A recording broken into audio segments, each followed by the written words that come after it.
There have been plenty of players to accomplish amazing feats in Major League Baseball. One such feat is something known as a 40-40 season. This is when a player hits 40 home runs and steals 40 bases in a single season.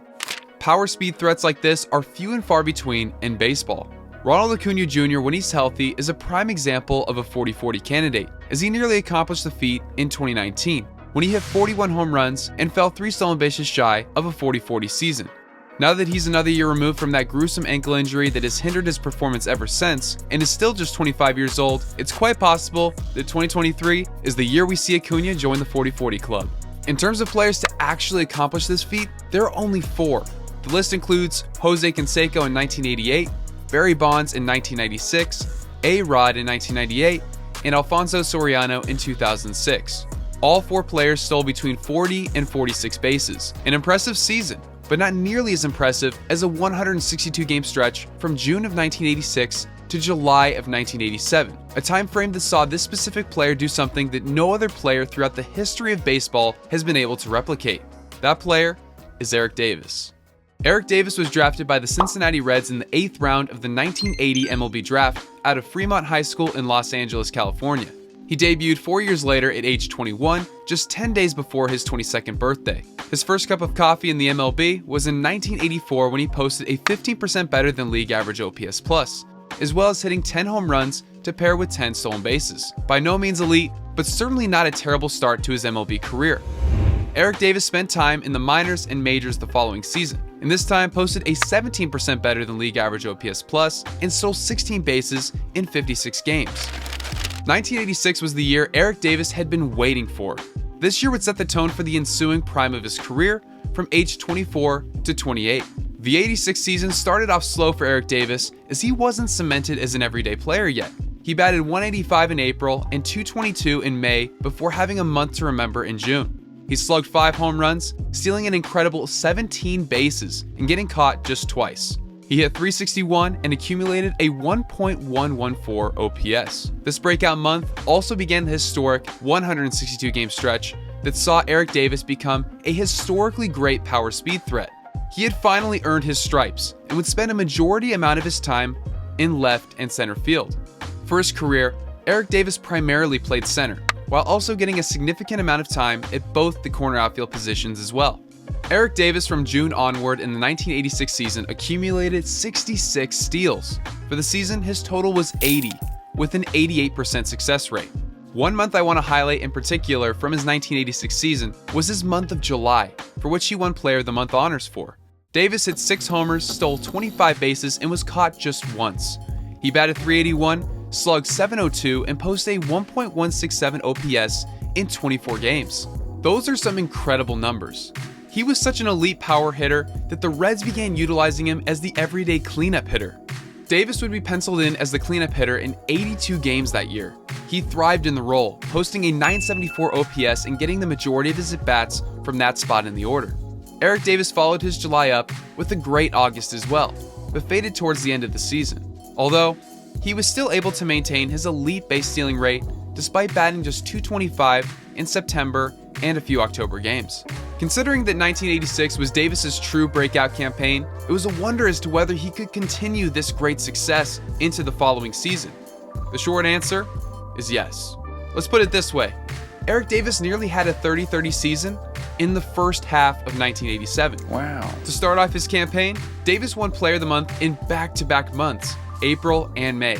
He had 7 homers in April, stole 9 bases, batting .364, slugging .727, and posting a 1.164 OPS. This month was eerily similar to his July from the previous season, minus the stolen bases. Although replicating 25 stolen bases in a single month would be a feat he would never accomplish again throughout his career. He followed up his April with an even better May, slugging 12 homers, driving in an incredible 36 runs. He batted .329, slugged an absurd .842, and put up an OPS at 1.246. He stole 11 bases and was not caught stealing. In the ensuing 2 months, Davis stole 17 more bases and hit 10 home runs. July of 1987 put the end to Davis's hypothetical season, the one in which he nearly accomplished a 50-100 season. Something that, as you can imagine, has never been accomplished in the same calendar year in the history of baseball. And for the record, No player has ever stole 50 bases in a season in which they hit 50 home runs. Never mind the possibility of doubling the amount of homers in steals. From June 11th, 1986 to July 4th, 1987, Eric Davis played in 162 games, starting 152 of those. He got 659 plate appearances, which basically equates to a full season. In this time frame, Davis hit 47 homers, scored 149 runs, drove in 123, and stole 98 bases, getting caught just 12 times, which is equivalent to an 89% success rate. I know that this isn't the same season, but Eric Davis did something in his 162 game stretch that some of the game's greatest weren't able to sniff. Ken Griffey Jr. never stole more than 30 bases in any 162 game stretch, and the most amount of bases Barry Bonds ever stole in a stretch in which he hit more than 40 home runs was 44. Eric Davis was a one-of-a-kind player, and unfortunately injuries plagued his career, preventing him from ever getting close to this height of success the rest of his baseball career. By no means was he terrible.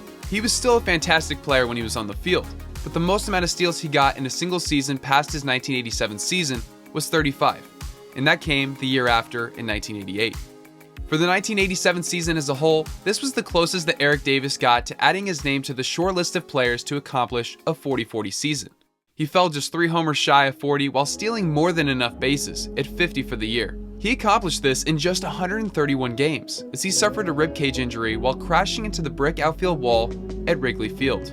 He made a game-saving catch, but his efforts would soon be undermined by Davis missing 17 of the final 27 games in the 1987 season. And losing Davis was a huge blow to the Cincinnati Reds' playoff hopes, who fell 6 games short in their pursuit for the top seed in the National League West. Back in 1987, if you didn't finish in the top seed of your division, you didn't go to the playoffs. It was a considerably different playoff picture. Eric Davis played a major part in the team's success throughout the season. In games the Reds won, Davis posted a 1.108 OPS and hit .324 for the season, which was considerably higher than the .861 OPS and .260 average he posted in the team's losses. When Davis performed well, the team usually won. Davis was mainly the third or cleanup hitter throughout the 1987 season, so losing a middle-of-the-order bat was a massive blow to a lineup that had just 3 other hitters besides Davis with an above-average league OPS. He also was fantastic when leading off the inning. He hit 8 home runs with a 1.136 OPS when leading off the inning. That might not seem significant, but when you can kickstart an inning with a dinger, you get your team on the board and you pass the torch to the next guy. Considering that he had a .442 on-base percentage when leading off the inning, you can imagine how valuable that is to a team. At the end of the year, Davis was recognized for his season's success with a Gold Glove and Silver Slugger, a 53% better than league average hitter according to OPS Plus, and a glove that ranked among the game's best, combined to make one of the biggest forces to be reckoned with in Major League Baseball. The craziest part of Eric Davis' 1987 season was the fact that he didn't place top 3 in MVP voting. At a 7.9 WAR, he was second in the National League, only behind Tony Gwynn's 8.6 mark. You should go check out that video in case you haven't, by the way. Eric Davis had a historic 162 game stretch that might be more of a baseball anomaly than a stat we should dwell on, but nonetheless, it's one of those odd baseball facts that I find enjoyable. Make sure to leave a like and consider subscribing if you guys enjoyed. Let me know your thoughts down below in the comments, and I'll see you guys in the next video. Later. I'm not having any fun.